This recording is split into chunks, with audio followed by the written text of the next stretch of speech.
Hello, BookTube, and welcome to ShakeTube 2019. This is a BookTube event, a venerable BookTube event, in which Lukash at Totally Pretentious and Jason at Old Blues Chapter and Verse and I are celebrating all things Shakespeare in the month of September.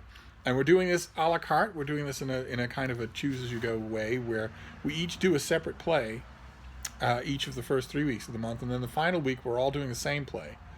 And I let Lukash pick my plays this time around. I'm glad I did. I don't know that I would have picked any of these. And I think perhaps at random, perhaps unknowingly, one of the three plays that he picked for me to talk about on my own is one of my favorite Shakespeare plays. His 1613 play, Henry VIII, which concludes his history plays and does a whole lot more. It's a very strange, very often commented on, and very theatrically popular Shakespeare play, at least until the modern era. I love it. I have seen it live probably more times than any Shakespeare play except Julius Caesar and Hamlet. Of course, there's no avoiding. Hamlet wins in that every time. And I have tried to make this video twice now. The first time I was interrupted by external factors that you don't have any control over, and the second time the video went to 1 hour and 15 minutes, and so as a result I'm going to brutally restrict myself this time. I have a lot to say about this play. I have a lot to say about its critical reception, theories around it, and my impatience with them, and I'm gonna try and curtail all of that. This is one of the things that you will read first about this play, if you read anything about it, is the idea of co-authorship, that Shakespeare co-wrote it, probably with Fletcher, that he's the primary suspect, and there'll be all sorts of discussions about how collaboration was becoming more and more the norm this late in Shakespeare's career, that this was just the way of things, that he had given way as the main writer of his theatrical group to a different writer who was his co-writer, and there'll also usually be lugged in a whole bunch of stylometric nonsense. I have very little patience for that. I have read this play many times. I've seen it on stage many times. I've read it aloud many times. I don't detect much in it that isn't Shakespeare. It seems to me to be entirely Shakespeare, or only bits and pieces that maybe could be somebody else, or could just be Shakespeare nodding just a bit. And it's a strange play, as has been often commented, because it has no dramatic urgency. It has nothing of what we would call in the 21st century interiority. None of the roles have that weird way of folding in on themselves the way so many of Shakespeare's great roles do. And yet there are great roles in here. The key thing for people to remember when they read this play, or especially when they see it, is that this is the inheritor of a much older theatrical tradition than the one that Shakespeare inherited from the 2 or 3 playwrights before him, and essentially remade. This is an inheritor of a much older theatrical tradition, where there was no interiority, where there was no individuality of characters, where there was not meant to be any kind of psychological universality to anybody up there. Instead, they were pasteboard characters who were the vessels for not only great rhetoric, but also show-stopping visuals. Show-stopping visuals were a big part of stage plays in all their different variations for a long time before Shakespeare came along and decided to make them about you. And Henry VIII is Shakespeare taking events from history books, from the history books that he had at his elbow at all times. This is the story about essentially, this takes place at the time when Henry VIII was marrying Anne Boleyn and having a child with her, and before that, divorcing his wife, Queen Catherine of Aragon. And it was written when England had a new king, an alien king, a king from Scotland. So, in other words, it was written at a time when most of the people in Shakespeare's audience would have been a little bit on pins and needles about the state of the monarchy, and also a little bit, or a lot, nostalgic for the good old days. And certainly Shakespeare was. You can see that in this play just all throughout, which is why This play doesn't do much in the way that the earlier history plays did. The earlier history plays are absolutely vicious in their moral judgments. Virtually no character escapes without that, one way or another. And here, even though there are moral judgments all around, all throughout the play, there's almost no guilt.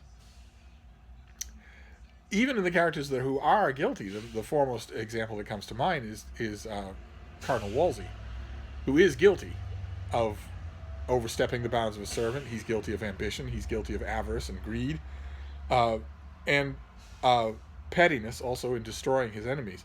He's the closest thing that this play comes to a villain, and yet even he, the whatever moral judgments you might be tempted to make about him are softened immediately because of the absolutely gorgeous prose or verse that Shakespeare puts into his mouth. This is a play about downfalls. It's a series of downfalls, and yet it is triumphant, which is the kind of thing that Fletcher certainly couldn't do, but it's the kind of thing that Shakespeare could do easily. And so in this play, you get the downfall of the Duke of Buckingham, who is arrested on the spite of Cardinal Wolsey and has a great, execution scene speech. It's also the downfall in a way, of Queen Catherine, who knows that she is being judged by Wolsey and by an Italian priest or an Italian cardinal who comes to help Wolsey judge her. She knows that she's being judged, and she says many times that she is without friends in England and refuses to be judged by these people. She wants to put her case before the Pope in Rome. And she has a wonderful, wonderful scene. The thing about Henry VIII that you won't see that much, it's never staged anymore that I know of. Certainly not major productions in New York or Boston. But the thing that you notice when you watch it is what a plum role Catherine is. Actresses throughout time have just killed it. It just waited, hoped, strove to be cast as Catherine, and then did the acting job of their generation when they got this role. It's a great role. And she has a signature scene in court where Henry has these two cardinals. He has Wolsey and the other cardinal, and they're meaning to depose her in court. And she gives a passionate speech to Henry, seeking to prick his conscience, and then an equally passionate speech against Wolsey, saying that you're proud and overreaching, and you are not my judge. I refuse to be judged by you. And that public version of the scene has her, as the historical records indicate that she actually did, and a remarkable act of courage, that she just walks out of the court. Even when she's called back, she just walks out. And the play has Wolsey approach her in private as well, trying actually to make their conversation secret in a couple of ways, by going into private where her ladies in waiting can't hear her, or by speaking in Latin. She absolutely refuses. She tells him, "I've committed no sin that can't be described in English." And that private scene is the perfect counterpoint to the public one, in that it shows a Catherine who is completely unbowed, much like Buckingham. She knows that she's doomed, but she's completely unbowed. So there's a moral tone that runs even throughout both of them. But the signature downfall in the play is Wolsey's own. And in Wolsey's own, that is not true. In Wolsey's own, we actually get something close to Shakespearean complication, because he changes. A document of his in which he totes up all of the enormous wealth that he's accumulated under Henry VIII, and also puts forward his idea that maybe he should write to the Pope and ask to be a cardinal elsewhere than England. To the sheer staggering ambition of it. That document, that inventory, is accidentally included in a packet of papers that he sends to the king. There's a strong implication, I think, that some scheming nobles who want Wolsey to fall include those papers in that inventory, but Wolsey never suspects them. And one way or another, the king reads it and suddenly turns on Wolsey. And there's a scene where, you see, there's nothing sudden in Buckingham. His arrest is sudden, but all the rest of it, there are no twists in that story. There's no suddenness in Catherine either. Her departure from court, from the court of inquest, is sudden, but the trajectory of what's going to happen to her is known to her from the beginning. Same with Buckingham. There's no way out. Whereas Wolsey enters his final scene as the king's most trusted chancellor on top of the world, absolutely sure of himself. And in an instant, he notices that Henry's tone towards him has changed. And he professes his love and loyalty for Henry. And Henry keeps sarcastically saying to the assembled noblemen, "Didn't that sound good? Didn't that sound wonderful? Didn't those words sound wonderful?" Always the stress on the outward words, where that is a dark cloud. Wolsey can see that is not the way Henry usually talks, and that is bad. And Henry hands him the packet of documents and said, "Here, read this over breakfast, and see how you like it, see how you digest it." And Wolsey looks at the papers in front of the audience. He doesn't know what's in them. Starts to read them, says, "I think that whatever changed his mind is in here," and then immediately sees, yes, it is. The document, this document has damned me forever. And it is in here. We find that out right when he does. That kind of a sudden change from light to dark doesn't happen with Buckingham or Catherine. And it is followed by some wonderful moments. Just wonderful moments where Wolsey not just, he doesn't snap and snarl. He is defiant to noblemen who then come to take his chain of office, to kick him out of office. He's defiant towards them on matters of precedence or matter of law. But when we see him alone, when we see him by himself, he's a changed man. Regretful, immediately, not self-delusional at all. And those speeches, which I was going to read to you, I did in my earlier incredibly long video, read them to, and they are too beautiful for the likes of me to read you. You should read them out loud, though. Those speeches changed the way, I think they changed the way you look at Wolsey. I think it's no surprise that when the scriptwriters for the movie Anne of a Thousand Days, which is all about this exact period, when those scriptwriters, when it came time for them to write lines for Anthony Quayle's performance as Wolsey, they lifted large chunks of quotation from this play, because you can't do any better. You can't do any better than that. And Wolsey leaves, and the rest of the play is also plucked straight from history, from the history books, where you have plotting and machination against another bishop, another character in Henry's court, and you also have the very famous ending of the play, where a bishop has a long prophetic dream about the greatness of Anne Boleyn's daughter, Elizabeth. Anne Boleyn, in this play, schemes for nothing. She's a complete innocent. There's a wonderful scene with her and an old lady retainer. The old lady retainer has a very realistic mind, and talks about how, I've been at court forever and no one's ever offered me anything here. You're here for a little while, and you're given a noble title and £1,000 a year. And in this play, Anne is not scheming to do anything, and there's no hint in this play of the end that awaits her. Instead, the end of the play ends the way this kind of pageantry typically did end in the hundreds of years before Shakespeare, which was with, in hindsight, with a prophetic dream that is validated in hindsight. The character at the end of Henry VIII goes on and on about what a blessed time it will be when this little girl, this little baby, comes to full power. And in that prophetic dream, you would never guess that Henry didn't like his daughter. You would never guess that he periodically declared her a bastard. You would never guess that he tried often, half-heartedly, to exclude her from the succession. You would never guess anything like that was true. It's a clear act of nostalgia, and adds a wintry tone to this whole play, which is something that I notice more and more the more I read it.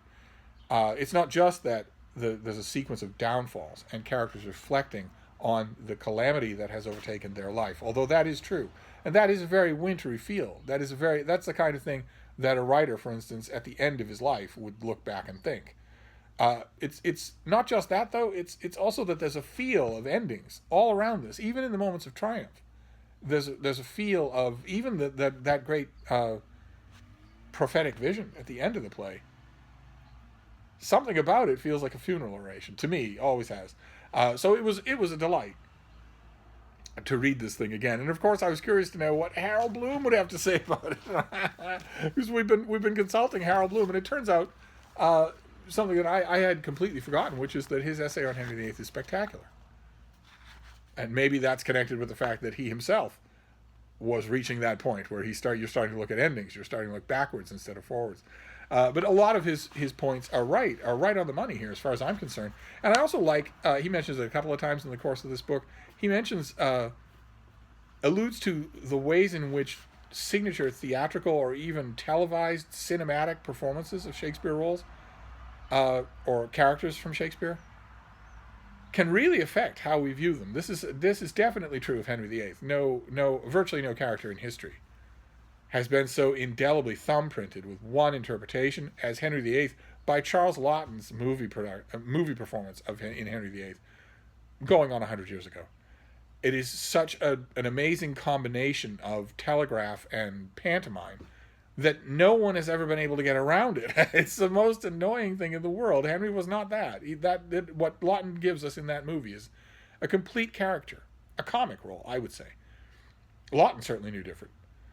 But you can look in vain for a Henry who is significantly different from that in almost any interpretation that has happened since.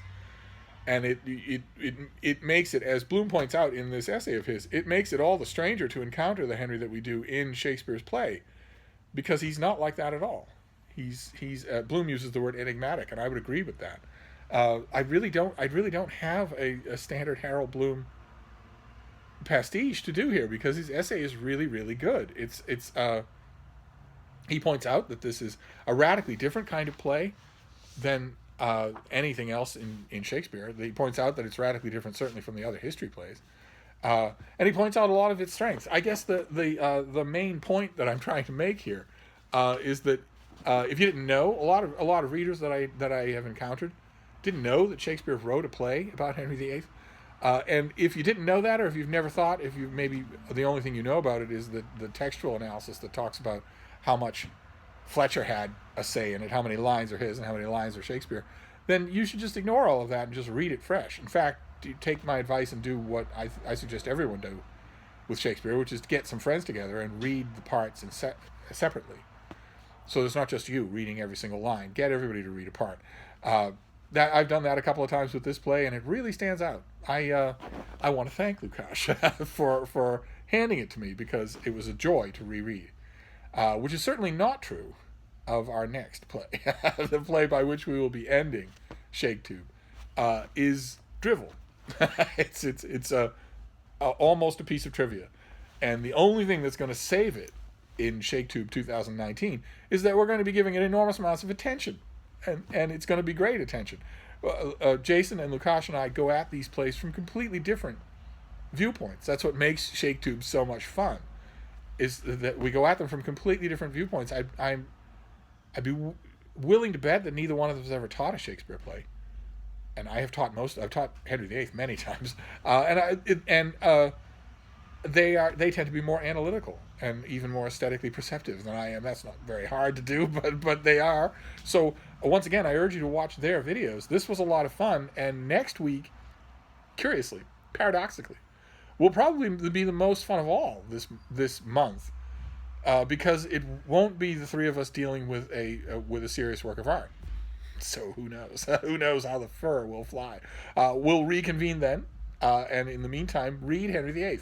You'll really like it, I think, provided you get rid of the idea that you want that particular thrill that you get, that's in, for instance, every moment of Macbeth. That thrill is not present in Henry VIII. It's as Bloom points out, it clearly wasn't Shakespeare's intent to put it in there. It's not like he's trying and failing. It's that he clearly he's trying to do something completely different. I think it works spectacularly well. So, if you haven't read it and you're following along with ShakeTube, I strongly advise that you do. Unlike next week, but we'll reconvene then and talk all about it. Thank you, Book 2.